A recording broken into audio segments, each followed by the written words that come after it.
Hmm, ako naman. Ayan, okey na. Tapusin ko lang yung gene expression. Actually naputol yung unang recording ko at 11 minutes or 10 minutes, I think, kasi walang tao sa Gmeet kanina kaya nag-automatic siya na nag-close. I think on this slide ako nag-stop, wait lang ha. This one. So I think I was explaining yung sa sites. May specific functions sila, um, yung A, P, E. Si A site ay actually ito yan. Si A site siya yung nagke-carry nung amino acid na ma-a-add sa chain. Si P site nasa kanya yung polypeptide na naggo-grow, and si E site is just an exit site nung tRNA. Ang pinagkaiba ni E site kay exit tunnel, this one ang lumalabas dito is yung polypeptide chain natin or yung protein. Again, pag sinabi kong polypeptide chain, it's just yung protein natin na ine-express as traits. And ang ating polypeptide chain is made up of amino acids. So you might find me na sinasabi ko amino acids as proteins, polypeptide as proteins. Well, technically, they're just all proteins. Even itong mga ginagamit natin sa paggawa ng protein such as yung ribosome units natin, protein din siya. And even tong mRNA na to, protein din. So, yon. Pero ano ba yung nangyayari sa translation natin when it comes to nandun na tayo sa ribosome? Important yung sites, pero when we focus sa process ng translation, kagaya siya ng transcription na may stages din, such as yung initiation, elongation, and termination. And then, yung 3 stages na to, they require protein factors. Technically, they're just enzymes and other proteins na tumutulong dun sa pagbuo nung polypeptide natin dun sa translation process. So, paano ba siya? We start at initiation.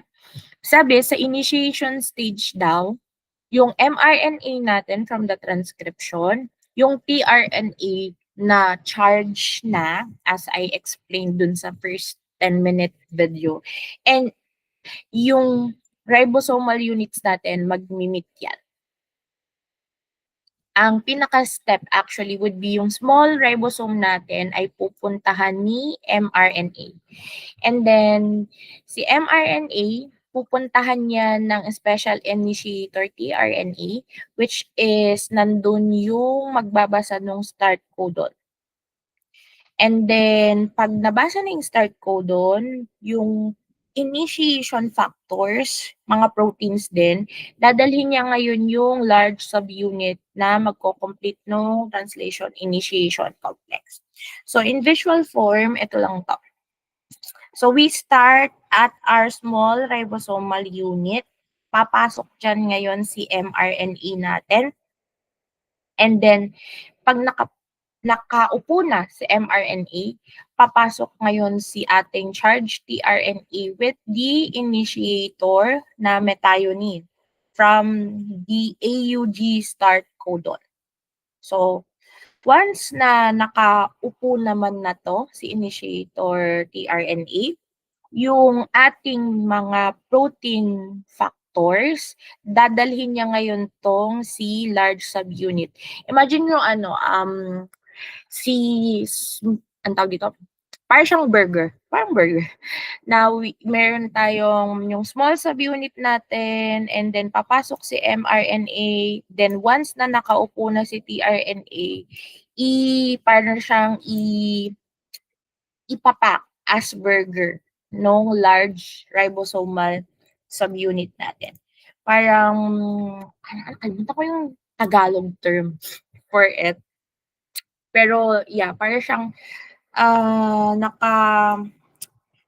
Basta yon yung burger, isipin niyo parang burger, gano'n. And then once na okay na, we have your initiation complex. Mag-i-start na 'to na magpahaba. Yung elongation may papasok uli na tRNA dito. And then pagkapasok ng tRNA na 'to, magko-connect yan dun sa unang, amino acid na nailagay. So, how does that look like? Ganito siya, yan, yung figure. So, imagine nyo ay tapos na tayo mag-start. Hindi kasi to start ano eh. Technically naggo-grow na yung polypeptide dito. Pero ano yan, bago yan humaba na ganyan, syempre nagsimula yan dun sa methionine. Tapos, from that start tRNA, papasok ngayon sa A site yung another charge na tRNA natin with amino acid. Then once nakapasok yan, magko-connect ngayon yung growing polypeptide natin to yung bago. So magko-connect yan. So yung nasa P na growing polypeptide, mapupunta yan ngayon dito sa ating A, dun sa bagong nadagdag. And then since wala nang laman si P, e-exit na siya dun sa letter E natin na site. Then since umexit na si E, yung dati na nasa A, lumipat na ngayon dito kay B natin. Then since may space na naman to, maghahanap na naman yan nung susunod here, yung sa tatlo. Diba may ibabasahin pa siya. Hahanapin niya na naman ngayon yung tRNA niyan. And then again, papasok yung nahanap na tRNA here. Then, similar process again, yung bagong amino acid, it would get connected again from our growing polypeptide na nasa P site. I hope gets nyo yung ano yung visual niya, yung kwento niya. So, parang ano lang siya. Yung sites, yung parang places na pinaglalagyan ng tRNA as it goes. So, lagi kay A site pumapasok yung bagong amino acid. And then, kay P site, lagi nakapwesto yung growing polypeptide. Then, si E is just the exit site. So, ganun yung pagka-elongate. Kaya humahaba yung ating polypeptide chain. Dahil ito sa paulit-ulit na paglalagay kabit ng amino acid using yung tRNA natin within the ribosomal unit. So, punta tayo kung paano siya nag-i-stop. Pag nabasa na daw kasi itong buong mRNA natin, pag naano na to, mag-i-stop na siya. So, mag-i-stop siya pag meron na yung stop codon. Na-reach na natin yung stop codon sa mRNA. So, maano na to, yung here would be yung stop codon natin. Pag stop codon na yung nandito sa A site, ay hihinto na yan. And instead na charge tRNA yung papasok, yung A site ngayon mag-a-accept siya nung tinatawag natin na release factor na protein. Ngayon, si release factor, siya daw yung magkakos ng addition of a water molecule instead na amino acid yung ikakabit. And then, pag na-add yung water molecule, yung reaction nun magre-release nung polypeptide. Then, yung buong assembly natin, like yung ribosomal unit natin, magka-come apart siya. So, paano yan in visual? Ito lang siya. So, nung nabasa sa A site na stop codon na, yung imbis na papasok ay another tRNA, release factor yung pumasok sa A site. And then, nung nabasa na ng ribosomal unit natin na release factor na to, may water na na-add, ang nangyayari doon is that ume-exit na si tRNA and yung ating free polypeptide sa exit tunnel. I mean, yung polypeptide, lalabas na siya doon sa tunnel. Then, it will all come apart. Magbe-breakdown siya after. So, ganun yung yung step-by-step process natin ng translation. In our body though, meron tayong concept ng polyribosome. Sabi, a number of ribosome can translate a single mRNA simultaneously forming a polyribosome or polysome. So sabay-sabay actually yung translation ng ribosomes natin. So polyribosomes yung tawag doon. Para siyang chain. Ito, actually yung visual niya.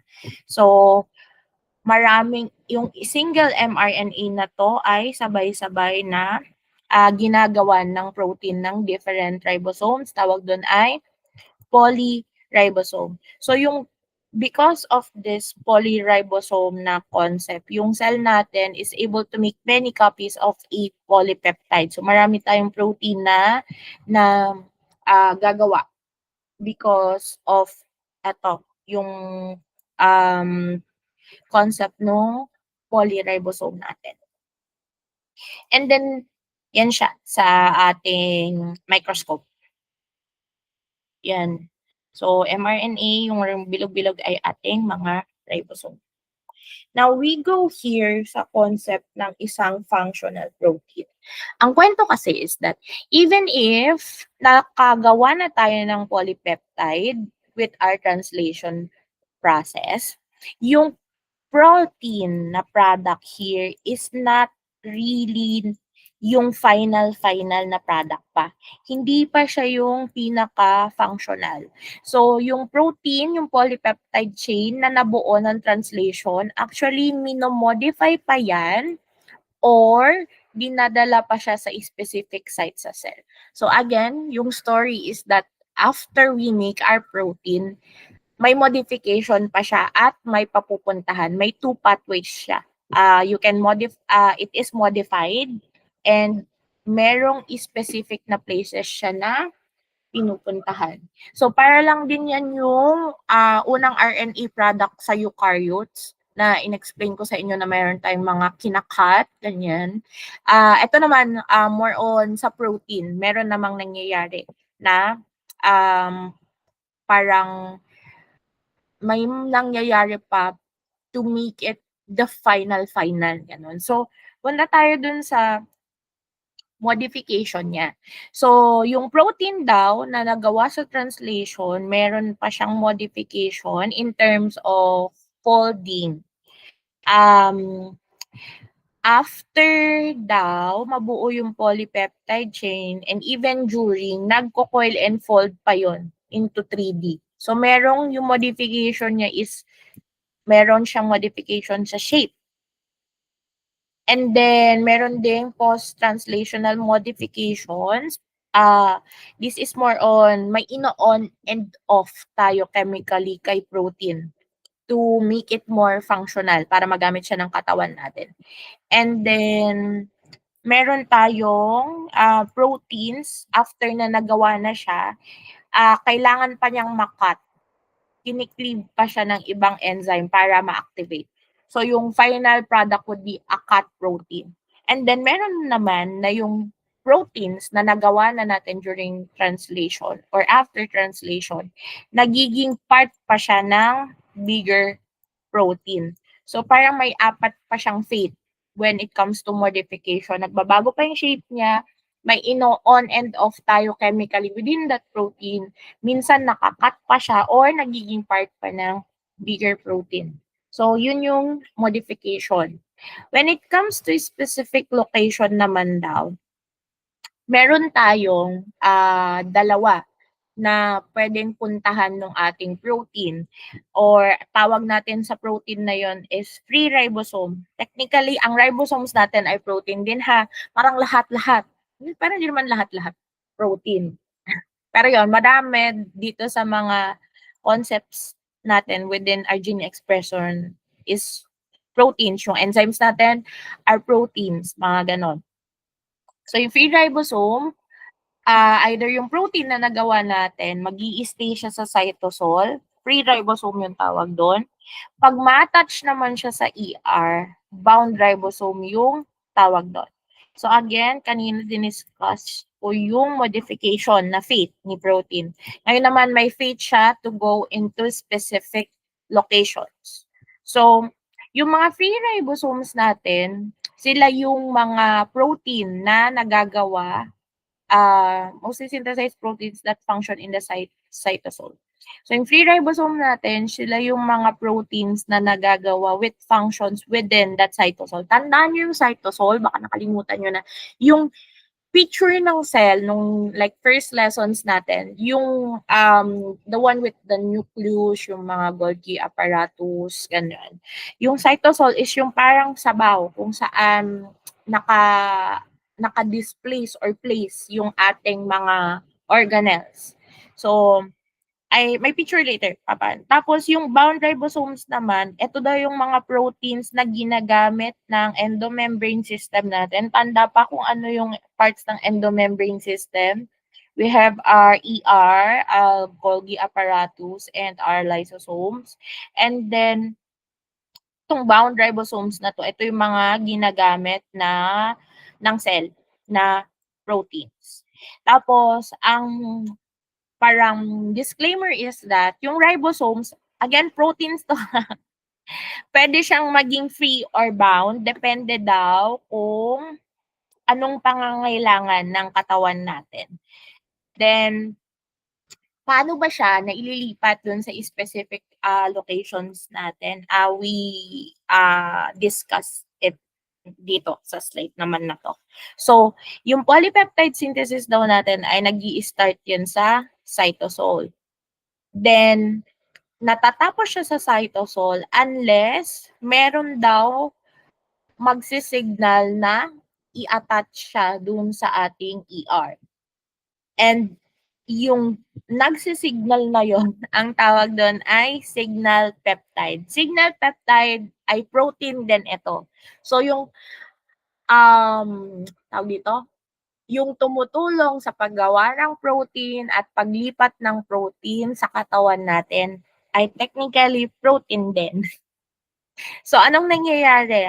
Si signal peptide daw ay lalapitan nitong signal recognition particle, and then together si SRP and si signal peptide, sila yung magdadala nung protein natin, yung ribosome natin, to the ER. So how does it look like? Ganito. So, 'di ba kanina yung translation natin, pinakita natin, ito siya. Translation. Yan yung process ng translation. So, meron tayong polypeptide na nabuo. This is now our protein. Then, sabi dito, yung protein synthesis dun sa cytosol, dun sa sabaw. Ngayon, pwede siyang pumunta sa specific sites ng ER. So, pupunta siya ng ER kapag si signal peptide dumikit kay polypeptide natin, tapos dinikitan siya ni SRP, mahihila siya unti-unti sa ating ER. And then, eventually, pag nakamake na actually nung space here, ipapasok ngayon si polypeptide, yung ating protein chain, and then maiiwan na siya doon sa ER. So, andyan na siya sa ER. Basta ang key dito sa figure na ito is that you see na yung signal peptide at yung SRP working together to make itong complex, translocation complex, yung site kung saan uupo tong ribosome to leave yung ating polypeptide na nabuo. So, ayan, nandiyan na yung ribosome, tapos unti-unti niyang binababa. Well, parang analogy lang. Unti niyang binaba yung ating nabuong protein sa translation, and then yan, naiwan na siya. Dun sa dulo is that aalis sila ribosome after. I mean yung yung brown na ribosome, that the protein ribosome. Medyo yung terms, no? Like, kasi puro protein talaga sila. So, yun.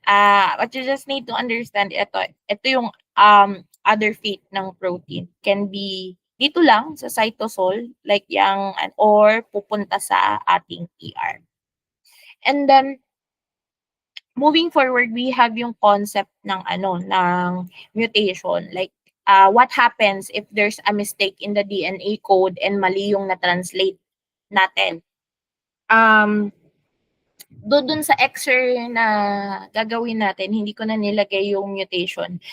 This is still part of gene expression such that yung na-express na like amino acid nagbabago dahil may mali doon sa genetic material natin. So mutations are just changes in the genetic material of a cell or virus. Cell kasi is for the for sa atin. And virus, I think meron din silang sariling genetic material kaya special mention sila dito. So meron tayo nung tinatawag na point mutations. Sila yung chemical changes in just one base pair of a gene. Later ipapakita ko dun sa figure on paano siya. Tapos, ito daw, yung change of a single nucleotide in a DNA template strand can lead to the production of an abnormal protein. So, ang nangyayari dito, ito yung normal natin na DNA. So, CTT, GAA, ang mRNA niyan would be GAA din. And if you code this for an amino acid, siya ay GLU. Ngayon, pag nagkaroon ng mutation at nabago, imbes na dito naging A siya, syempre, iba na din tong ating DNA complementary strand. Then, etong template strand natin, iba na rin yung mababasa ni mRNA natin. Dahil iba na si mRNA, iba na yung protein na lalabas. So, imbes na normal hemoglobin, since valine yung na-produce, nagkaroon tayo ng sickle cell hemoglobin. So, yun yung concept ng point mutation natin. So, dito sabi, ang point mutations daw within a gene can be divided into two general categories. Meron tayong tinatawag na nucleotide pair substitutions or one or more nucleotide pair insertions or deletions. So, anong nangyayari dito? Yung ating substitutions, ang nangyayari dyan is yung one nucleotide mo and it's napapalitan ng another pair of nucleotide. Parang yung pinakita ko kanina sa figure. And actually, merong different types to. Like, parang may different types of effect siya pag napalitan mo yung isang nucleotide. So, meron tayong tinatawag na silent mutation, missense mutation, pakitandaan, and nonsense mutation. So, anong meron dito? Silent mutation daw, basahin ko muna, pakita ko mamaya yung figure kung paano siya nangyayari. Silent mutation daw, wala siyang effect on the amino acid produced by a codon because of the redundancy in the genetic code. Tandaan nyo yung genetic code natin, like maraming nucleotide triplets yung pwedeng makabuo ng halimbawa GLU. Marami yan. Marami ding pwedeng makabuo ng phenylalanine, ganyan. Mga parang magkakaibang triplets combination. So, silent mutation, wala daw effect yung pagpapalit kasi same lang pa rin naman yung mabubuo natin na amino acid. Sa missense naman, meron ka pa rin makukode na amino acid, pero yung dyan is that hindi siya yung correct amino acid mo. So sa missense, incorrect amino acid yung lalabas. Sa silent mutation, walang effect kasi same amino acid pa rin yung lalabas. Dito sa missense, mali or ibang amino acid yung And then we have yung nonsense mutation. Pinakamadaling tandaan, ang nangyayari dito is that yung pagpapalit ng nucleotide, it leads to a stop codon. So, ang mangyayari dyan, dahil nag-stop na siya, yung protein natin, non-functional. Hindi siya magagamit ng maayos. So, this will help to visualize yung ating mga concept and terms na yun. So we have here yung ating normal DNA strand. Iyan siya, TAC, TTC, AAA, CCGATT. And this is yung complementary niya. Ito yung mRNA niya, yung tamang mRNA. And this is yung tamang amino acid chain niya, yung protein chain niya. Now, what happened is that nagkaroon daw ng mutation na instead of A, instead of G, actually ito yan. Ito yan yung line na yan. Yan. Yan yung line na yan. Instead na G, yung makode, naging A. So, yung A na yan, instead na, tawag dito, GCC, naging ATU yung ating, pagbasa. I mean, yung ating mga pairs. Ngayon, silent siya kasi glycine pa rin. Eto, pag nasa baba na tayo. Pag binasa to, yung GUU here, kasi ito yung codon nito eh. Pag binasa tong GUU here, glycine pa rin siya. Eto, yung GGC here, glycine pa rin yan. So, kahit may napalitan tayo, kahit may mutation sa isang letter, still the same amino acid. Yun yung silent. Now we go sa missense.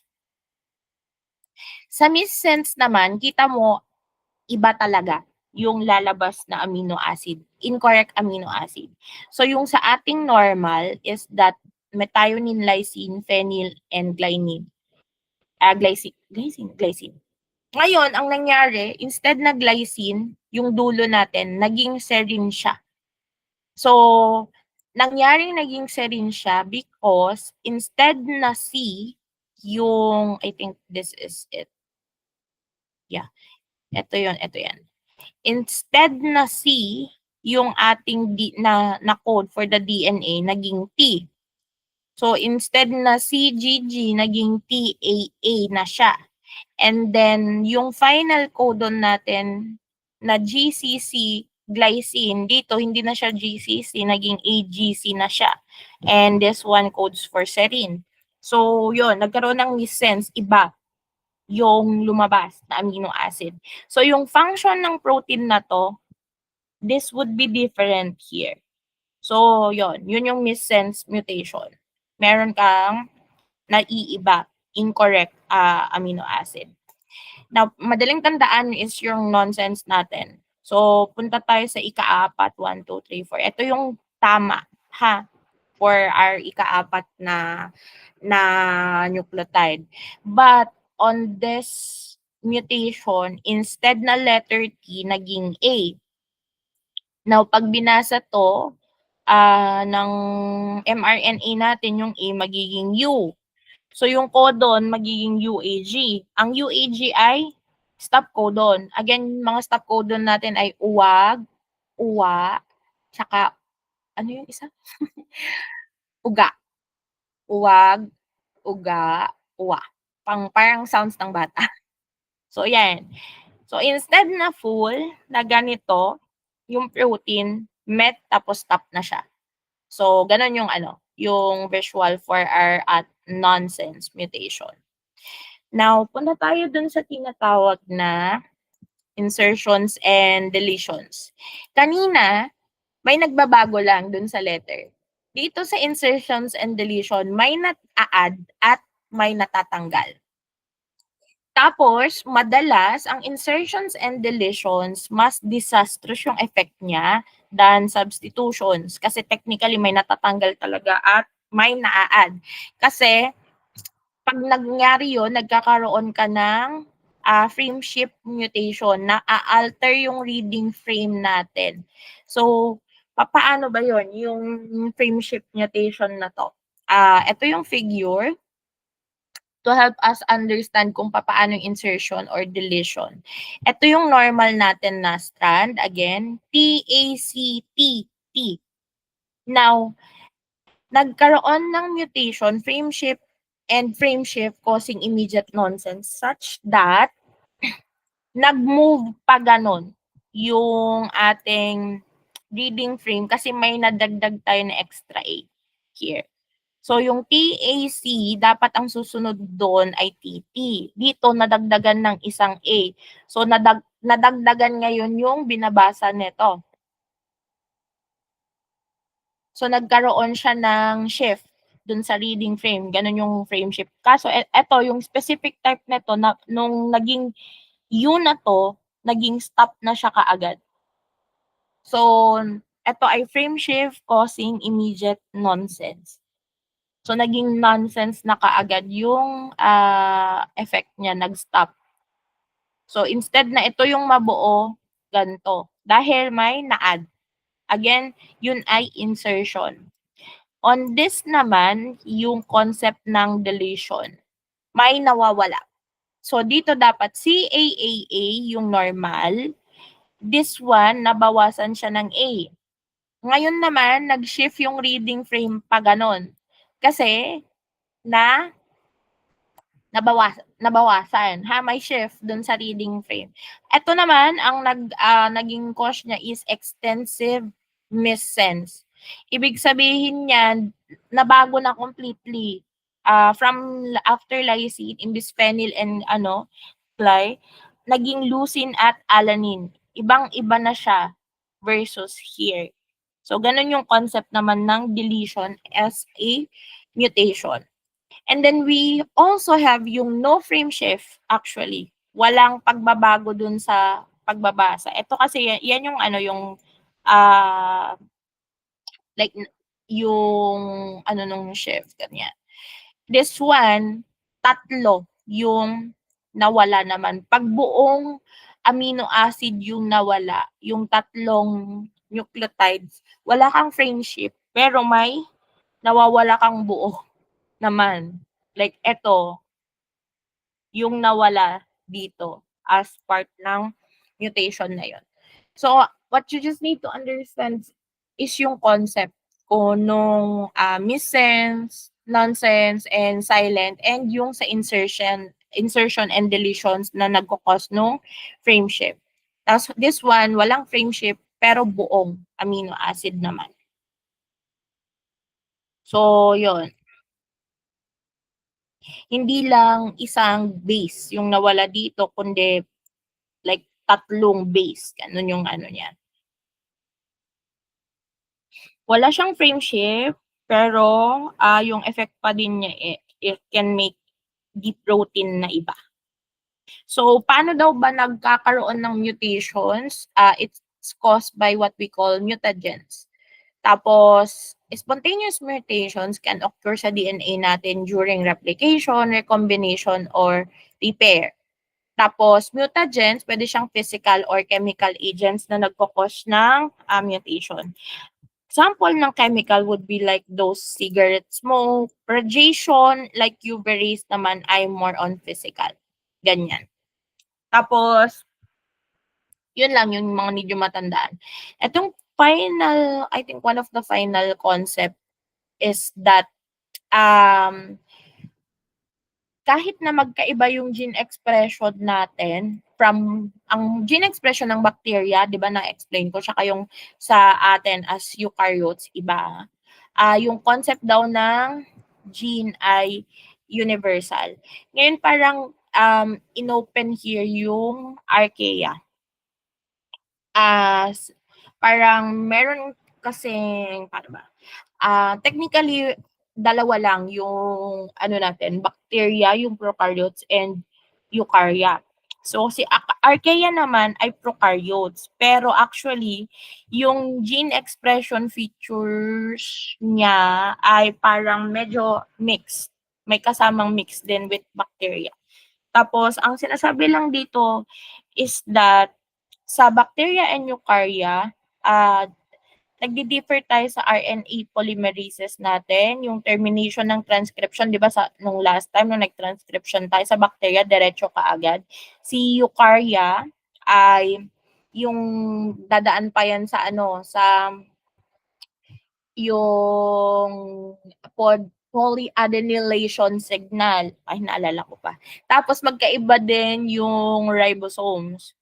And then, yung archaea, prokaryotes talaga to, nire-resemble niya naman daw yung ating ano, yung tayo as eukarya. Pero medyo, parang sinasabi niya rin kasi here na mix of both daw yung sa ano, yung sa archaea. Kasi yung transcription and translation niya coupled, parang bacteria yung, way niya ng pag-transcript and pag-translate. Kasi sa eukarya, yung transcription and translation natin, 'di ba, separate 'yan by nuclear envelope. Sa archaea daw, hindi gano'n. More on pareho siya dito na sa bacteria na simultaneously nagta-transcribe and nagta-translate ng same gene. So, yun lang yun, yung concept na sinasabi dito, yung pinagkakaiba ng gene expression for different types ng organism. Pero yun nga, ang sinasabi ko sa inyo, yung concept ng gene, universal pa rin yan. Lahat tayo may gene, ganon. And then, this one is yung parang overall ng ating translation to transcription. Transcription to translation. Dito yung DNA with the transcription process. And then we move to the translation from the mRNA, ganyan, and our ating polyribosome. Ganon. So, ito yung overall na pinag-aralan natin sa gene expression. From our transcription to translation. Ayan, yung blue ay yung DNA natin. And then, ang product ng transcription is yung ating mRNA. It goes to our ribosome para makagawa ng polypeptide during the translation process. Tapos ito lang yon in our microscope. So, yun yung DNA and then our polyribosomes. Yan. So, after all that we've learned, yan, ano ba talaga ang isang gene? We started with the idea of gene through the history of genetics. Sabi natin na si gene ay yung discrete unit of inheritance. Like, ito yung something parents pass to offspring. And then, with the chromosome theory, it became a region of DNA na nakasequence into the chromosome natin. And then now, actually, we define it as a stretch of DNA that codes for a specific polypeptide chain or yung protein. So, ito yung overall niya. From transcription, ayan, yung DNA, nagkaroon ng RNA transcript, RNA processing, ganyan. With the caps, ganun, and tinanggal yung mga introns, ganyan. And then once it's okay na, lumabas siya sa ating nucleus going into the cytoplasm. And then, within that is nandun yung ribosome natin. Si ating mRNA goes through the small ribosomal unit. And then, babasahin siya to para humaba with the tRNA in the large ribosomal unit until makabuo tayo nung polypeptide natin, yung growing polypeptide. So, overall, it codes for a specific polypeptide chain as seen here, yung ating gene, yung DNA sequence natin galing here. Yan. So, overall, in summary, a gene can be defined as a region of DNA that can be expressed to produce a final functional product, either a polypeptide or an RNA molecule. Like, a gene is simply a section of a DNA that carries the instructions for making something useful. Yung something useful na yun can be a protein like enzymes, yung hormones natin, or structural proteins, or sometimes just an RNA molecule that has its own function. So overall, ito nang end ng gene expression na in short, DNA makes RNA which make proteins. Tapos yun yung flow ng information that we've been seeing talaga sa ating expression of traits. Ito, just an additional pictures. You can take note then ng mga ito, like again, yung mga types of RNA and proteins natin, lalabas yun sa exam. So, need yung ma-familiarize and tawag dito, ma maintindihan yung different types of proteins natin. What I want you to submit for today's class though is yung um this hindi pa naman yung full model. Yung full model nyo, gawin natin on Friday. Hopefully, wala ng cancellation ng classes. What you need to submit would be yung pili kayo here randomly as a group, 'di ba may group kayo? Pili kayo ng DNA sequence na inyong gagawan ng model and then pa-submit sa akin kung ano yung DNA template strand nun and then yung pre-mRNA niya, then yung splice mRNA, yung translation niya, i-divide nyo lang yung siya by trees. Halimbawa, yan, not raw text. Halimbawa, AUG, AUG, GCC, ganyan. And this one is kung ano yung buong strand. ATG, tapos, di ba, dapat dalawa. Dalawa. Doble yung strand ng DNA. ATG, in DNA natin is TAC. Ganyan. Buuin nyo lang. Then, submit nyo sa akin via 1/4 sa aking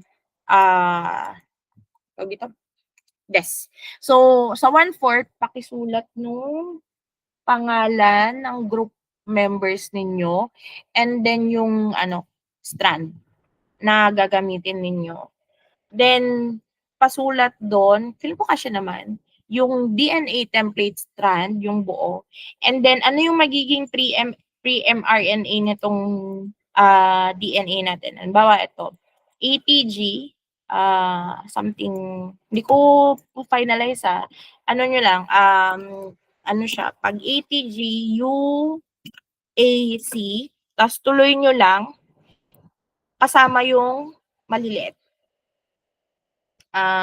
Something, UAC, something, ano ba, TTA, AA, AAU, ganon.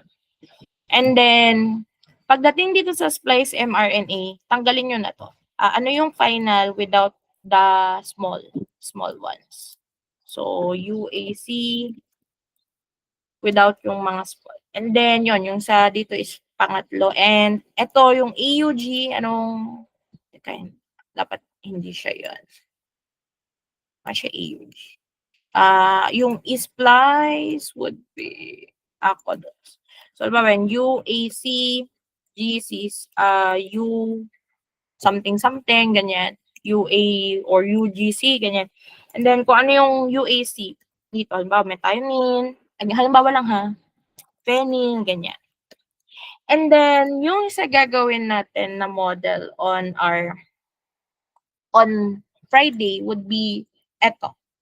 So, imo-model natin yung una si DNA strand. Yan yung first model natin. And this one will be your second model. Ito yung pangatlo. Ito yung pang-apat. And ito yung pang-5.